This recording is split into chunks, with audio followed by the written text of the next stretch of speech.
నమస్తే. ఎన్నో ఆధ్యాత్మిక విషయాలు మెగా9 భక్తి ద్వారా మనం మాట్లాడుకుంటూ ఉన్నాం. మాసం మారింది అంటే మనందరం ఎదురు చూసేది మాస ఫలితాలకు సంబంధించి. మేషరాశి మొదలు మీనరాశి వరకు ద్వాదశ రాశుల వారికి ఏ విధంగా ఉంది జూలై మాసానికి సంబంధించి అని తెలుసుకుంటూ పరిహారాలు కూడా చెప్తారు. మీకు కలర్స్ చెప్తారు.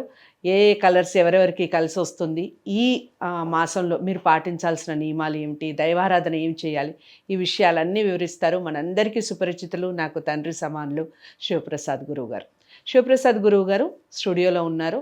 గురువుగారిని డైరెక్ట్గా మీరు కాంటాక్ట్ అవ్వచ్చు. స్క్రీన్ మీద కనపడే నెంబర్కి కాల్ చేయడం వల్ల మీకు ఆస్ట్రాలజీకి సంబంధించి ఎటువంటి డౌట్స్ ఉన్నా లేదా వాస్తుకు సంబంధించి మీరు ఏవైనా మార్పులు చేసుకోవాలి అనుకున్నా చక్కగా సంప్రదించవచ్చు. అపాయింట్మెంట్ లభిస్తుంది. నమస్కారం గురువుగారు. ఆశీర్వచనం తల్లి. గురుగారు, ఇక తదుపరి రాశి ధనుసు రాశి. ధనుసు రాశి వారికి ఏ విధంగా ఉందండి జూలై మాసం? ధనుసు రాశి వారికి ఈ జూలై మాసంలో ఎలా ఉంది అంటే మంచి గ్రహస్థితులుగానే గోచరిస్తూ ఉన్నాయి. అనుకూలవంతమైనటువంటి ఫలితాలు ఉంటాయి. ఆధ్యాత్మికత వైపు కొంచెం ఎక్కువగా అడుగులు వేయడము, శుభకార్యాలు లేదా దేవతాపరమైనటువంటి కార్యక్రమాలలో పాల్గొనడం లాంటివి కానీ, లేదా దేవస్థానాలకు వెళ్ళి పుణ్యక్షేత్రాలకు వెళ్ళేటువంటి పరిస్థితులు కానీ ఇలాంటివి ఏమైనా ఉండవచ్చును. ఇంట్లో పూజలు, కార్యక్రమాలు, హోమాలు అనేటువంటివి కొంచెం ఎక్కువగా చేసుకునేటువంటి పరిస్థితులు గోచరిస్తూ ఉన్నాయి. వీళ్లకు ఎప్పుడో అనుకున్నాం అప్పుడంతా చేసుకోలేదు, ఇప్పుడు చేసుకుంటే మనకు మేలు జరుగుతుంది అనేటువంటి భావన కలిగి ఉండవచ్చును.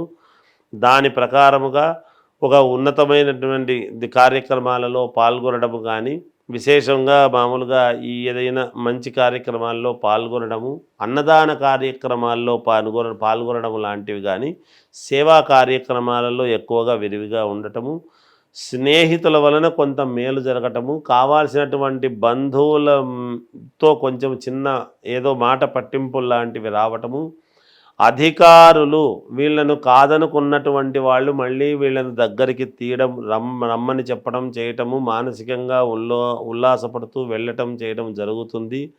కొంతమందికి ప్రమోషన్లు వచ్చేటువంటి అవకాశము కూడా ఉన్నది ఈ మాసంలో ఈ రాశి వాళ్లకు. కొంతమందికి స్థానచలనం కూడా కలగవచ్చును, కలిగే పరిస్థితులు ఉన్నాయి. అంతేకాకుండా విద్యార్థులకు యోగదాయకముగా ఉన్నది. సినిమా రంగంలో ఉండేటువంటి వాళ్లకు యథావిధిగా ఫలితాలు ఉంటాయి గాక, ఎటువంటి ఇబ్బంది ఉండదు గాక. ఇక ధనుసు రాశి వారికి దైవారాధన, రంగుల దిక్కుల విషయం చెప్పండి గురువుగారు.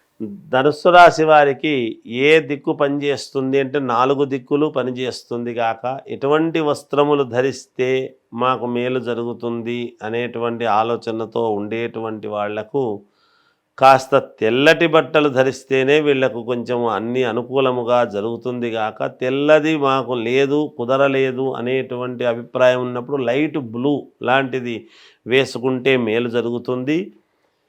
ఇక ఏ దైవారాధనను ఆరాధిస్తే వీళ్లకు మేలు జరుగుతుంది అని కనుక ఒక్కసారి చూసినట్టయితే నవగ్రహాలకు తిరిగితే ఎక్కువ శాతము మేలు జరిగే పరిస్థితులు ఉన్నాయి గాక, ఇంకా అతి ముఖ్యమైనటువంటి పని మీద నేను వెళ్ళేటప్పుడు ఏమి చేసుకుంటే నాకు బాగుంటుంది అనేటువంటి ఆలోచన ఉండేటువంటి వాళ్లకు పచ్చకర్పూరము అనేటువంటిది దొరుకుతుంది. ఆ పచ్చకర్పూరము ప్యాకెట్ జేబులో పెట్టుకొని వెళితే వీళ్లకు తప్పకుండా పని నయమవుతుంది, మేలు జరుగుతుంది గాక.